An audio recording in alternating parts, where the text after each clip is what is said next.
Have you ever heard of the Declaration of Independence? Of course you have.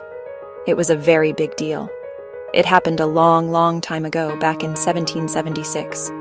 A group of important men gathered in a hot, stuffy room in Philadelphia. They wore fancy wigs and coats, even though it was summertime. They were all a little bit nervous and a little bit excited. Men like Thomas Jefferson, John Adams, and Benjamin Franklin were there. They were deciding to tell the King of England that America wanted to be its own country. What a brave thing to do. But there was another person in that room. He wasn't a delegate. He didn't make speeches. He didn't get to vote.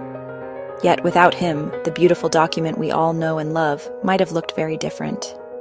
His name was Timothy Matlack, and he had the most wonderful handwriting you ever did see. So who was this Timothy Matlack? He wasn't born into a rich and famous family. He was a Quaker from Pennsylvania, and he was also a brewer. That's right, he made beer. But Timothy was a man of many talents. He was smart and had strong opinions. He believed deeply in the cause of independence. He even became a colonel in the Revolutionary War. Think about the kind of pen he used. It wasn't a ballpoint pen like we have today. It was a quill, made from a goose feather. The ink he used was special, too. It was called iron gall ink, made from oak galls and iron salts. It was dark and permanent, meant to last for centuries. His task was called engrossing. It sounds like a big word, but it just means to write something in a large, clear, and formal style. Every loop, every line, every dot had to be perfect. The day finally came. It was August 2nd, 1776. The delegates had all agreed on the words, written by Thomas Jefferson. Now it was time to put them on the official parchment. This wasn't just any old paper. It was vellum, which is made from animal skin. Timothy Matlack likely unrolled the large sheet, which was probably about 2 feet wide and 2.5 feet tall. The room would have been silent, except for the tiny scratch, scratch, scratch of his quill. He started with the famous line, "The unanimous Declaration of the 13 United States of America." Can you imagine the concentration on his face? As Timothy wrote, he brought Jefferson's powerful ideas to life. He wrote about how all men are created equal.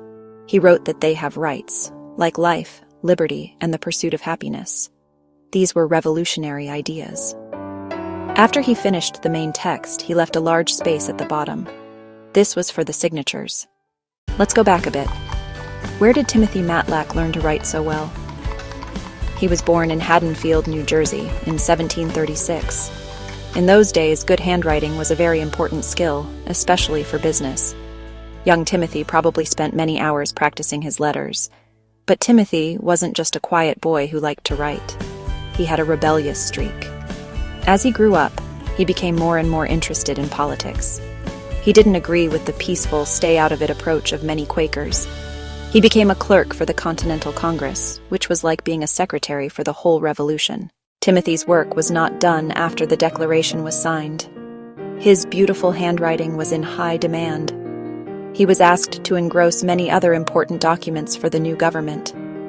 He even wrote out George Washington's commission as the commander-in-chief of the Continental Army. Imagine that. Think of the impact of that single, beautifully written document. Copies were made and sent to all the colonies. It was read aloud from town hall steps and in front of churches. When people heard the words, they were inspired. When they saw the elegant script, they knew this was something serious, something official, something real. The Declaration of Independence, as engrossed by Timothy, became an icon. It's more than just a piece of paper. It's a symbol of freedom all over the world. When people in other countries have fought for their own independence, they have often looked to this document for inspiration. Isn't it funny how history works? We remember the big names, the ones who made the loud speeches and signed their names with a flourish. And we should. They were brave and brilliant. But sometimes, the people working quietly in the background are just as important. People like Timothy Matlack. This is why it's so much fun to dig into history. It's like a treasure hunt. You start with a famous story you think you know, and then you start looking closer. You look for the names in the margins, the people who are mentioned only in passing. So the next time you see a picture of the Declaration of Independence, look beyond the famous signatures. Look at the graceful letters that make up the words, life, liberty, and the pursuit of happiness. Think of Timothy Matlack, the Quaker brewer turned colonel, sitting at his desk with his quill pen. Think about the steady hand and the focused mind it took to create something so perfect and so powerful.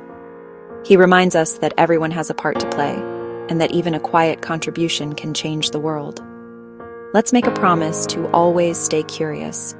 Let's look for the other Timothy Matlacks of history. Their stories are there, waiting to be discovered. History is full of hidden heroes. All we have to do is look for them.